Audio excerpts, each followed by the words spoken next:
Everyone, finally back at it with a couple new cars in the collection. Might as well start with this Tesla because I think it's a great time to be talking about Teslas in the world. So this is a concept. This is the Tesla Roadster, and in typical Tesla fashion, this is a car that was shown years ago with promise of production, and here we are 8 years later and the car still doesn't exist.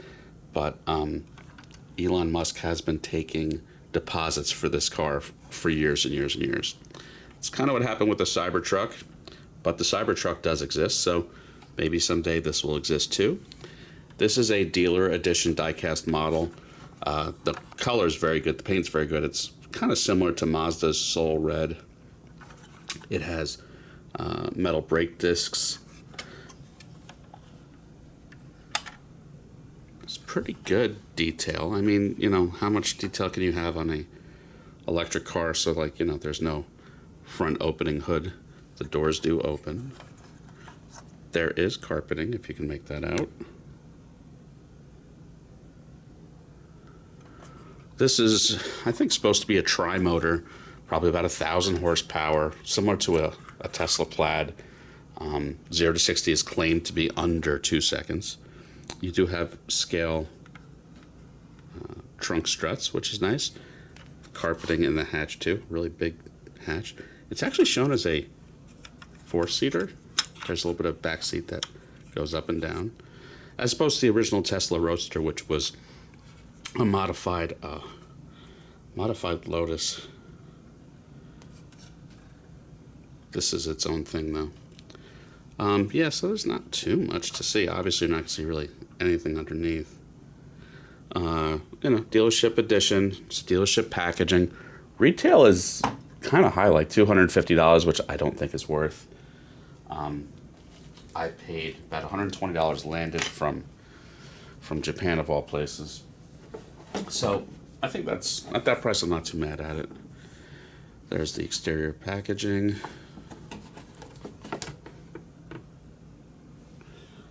Kind of an interesting, like, a crate style. Instead of an internal styro, you have this. So that's a little different. You get a microfiber, Tesla branded microfiber. And in the package, you get a separate little baggie for the target top, should you want to show that in place. So yeah, pretty neat. I mean, it's going to go in the concept car collection, not with the regular Teslas, because it's not a production car. Another interesting piece that popped in that I chased for a while is a Tatra 603, which is a car from Czechoslovakia. I'm pretty sure this will go in the orphan collection. I don't think I'll have another Tatra anytime soon. This is by BOS, one of my favorite sealed resin brands. This is a later Tatra.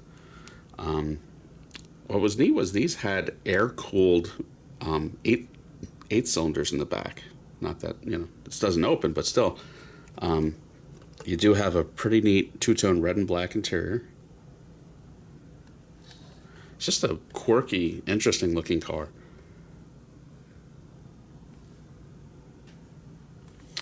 So let's see what else is there to see on this. Underneath, car number 987 out of 1,000. And this is represented as a 1969, so yeah, pretty late one. I think they call that a 603-2. You can tell by the headlights. So I've chased this a while. Unfortunately, I bought one for a very good friend of mine while it was on sale regularly in production and didn't pick myself up one. And now they're, you know, they've appreciated and they're worth twice as much. I think I got it for about $100 landed. At that price, I can't be mad at it. I think this is how it's supposed to arrive. In the baggie, these are the rear mud flaps. I don't think someone took them off just for transport, but BOS has a way of doing things like this to protect the model from damage and shipment. And lastly, the typical black and gold BOS box with a styro insert. So yeah, that's it for this week. Kind of back to regularly scheduled programming where you'll see videos from me each week. I've been working each week on the basement, and it's pretty much intact again. Brand new carpet, lots of little improvements throughout. So I'm back at it. And I'll probably have a full video of the updates to the basement in the next couple weeks. So that's it for this week. Everyone like and subscribe and have a good one.